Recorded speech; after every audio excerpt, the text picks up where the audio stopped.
राजकीय क्षेत्रातली एक ब्रेकिंग बातमी आपण पुढे पाहूया। महाविकास आघाडीच्या सलग 2 दिवस जागा वाटपावर बैठका झाल्या। या जागा वाटपाची चर्चा पुढच्या टप्प्यावर येऊन पोहोचली आहे। वाद असलेल्या काही जागांवर तोडगा निघाल्याची माहिती सुद्धा सूत्रांनी दिली आहे। येत्या 12 ऑक्टोबरला दसऱ्याच्या मुहूर्तावर जागा वाटप जाहीर होणार असल्याची सूत्रांची माहिती आहे।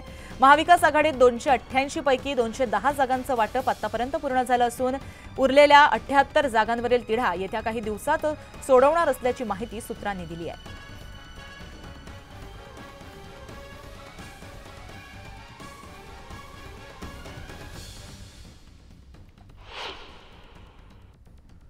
पंतप्रधान नरेंद्र मोदी 15 दिवसात दुसऱ्यांदा विदर्भ दौऱ्यावर येणार आहेत। वाशिम जिल्ह्यातील श्री क्षेत्र पोहरादेवी इथं नंगारा भवनाच्या लोकार्पण कार्यक्रमाच्या निमित्तानं पंतप्रधान मोदी 5 ऑक्टोबरला येणार आहेत।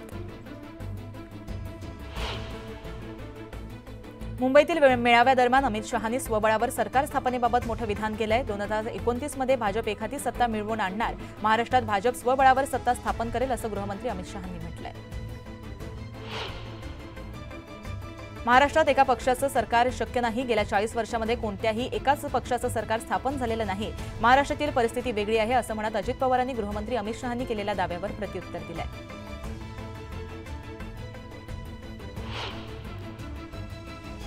उपमुख्यमंत्री देवेंद्र फडणवीसांनी उद्धव ठाकरेंवर निशाणा साधलाय। उद्धव ठाकरेंचा जनाधार संपलाय। ठाकरेंना मराठी हिंदू मतं मिळत नाहीयेत असं टीकास्त्र फडणवीसांनी डागलंय।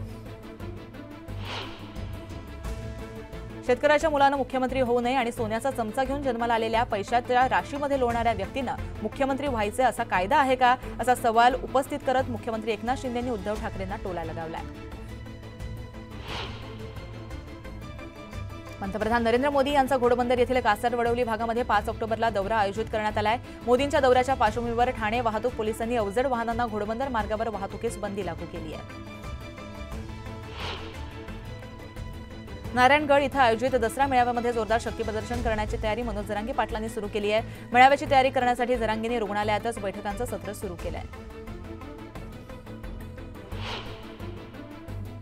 महिला आणि बालकल्याण मंत्री अदिती तटकरे यांनी लाडकी बहीण योजनेचा गैरवापर करणाऱ्या 16 पुरुषांवर कारवाईचे आदेश दिलेत। या सगळ्या 16 पुरुषांचं वैयक्तिक आणि व्यावसायिक बँक खातं गोठवण्यात आलंय।